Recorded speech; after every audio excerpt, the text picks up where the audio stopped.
परिचय। क्या तुम जानती हो कि सभी सजीवों को भोजन की जरूरत होती है? इससे हमें कार्बोहाइड्रेट, प्रोटीन, वसा, विटामिन और खनिज यानी मिनरल मिलते हैं, जो शरीर के विकास, स्वास्थ्य और बढ़ने के लिए जरूरी होते हैं। हमें भोजन पौधों और जानवरों से मिलता है, जो खेती या पशुपालन के जरिए हमें प्राप्त होता है। श्रुति, हमारे वैज्ञानिक खेती और पशुपालन से होने वाले उत्पादन को बढ़ाने के प्रयासों में जुटे हैं। हाँ, ऐसा इसलिए है कि हमारे देश की जनसंख्या काफी अधिक है और यहाँ 1 अरब से अधिक लोग रहते हैं, जिनकी संख्या बढ़ती ही जा रही है। इस बढ़ती जनसंख्या को खिलाने के लिए हमें सालाना 1/4 अरब अनाज से अधिक की जरूरत होती है। इस बढ़ती जरूरत को पूरा करने के लिए अधिक जमीन पर खेती करनी होगी।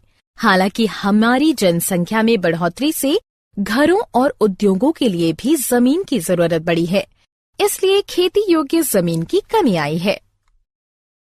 नतीजे के तौर पर हमारे पास खेती योग्य जमीन को बढ़ाने का जरिया नहीं है, इसलिए आवश्यक ये है कि हम फसलों और पशुओं की उत्पादकता को प्रभावी बनाएं।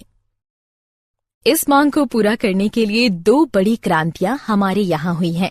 पहली हरित क्रांति, इससे अनाज का उत्पादन बढ़ा, और दूसरी श्वेत क्रांति, इससे दूध की उपलब्धता के साथ ही उसके बेहतर और प्रभावी इस्तेमाल में बढ़ोतरी हुई। इन क्रांतियों की वजह से हमारे प्राकृतिक संसाधनों का व्यापक इस्तेमाल हो रहा है। ये हमारे प्राकृतिक संसाधनों को इस हद तक नुकसान पहुंचा रहा है कि उनके संतुलन के पूरी तरह नष्ट होने का खतरा पैदा हो गया है। इसलिए ये आवश्यक है कि हम अपने पर्यावरण को नुकसान पहुंचाए बगैर और इसके संतुलन को बरकरार रखते हुए अपना खाद्य उत्पादन बढ़ाएं। उद्देश्य। इस पाठ के अंत में आप निम्न करने में सक्षम हो जाएंगे: फसल उत्पादन में बढ़ोतरी को समझना, फसलों के विविध प्रकारों में सुधार को समझना, अनाज उत्पादन प्रबंधन को समझना, पोषण के प्रबंधन को समझना, खाद क्या है इसे समझना, खादों के गुणों और प्रकृति को समझना।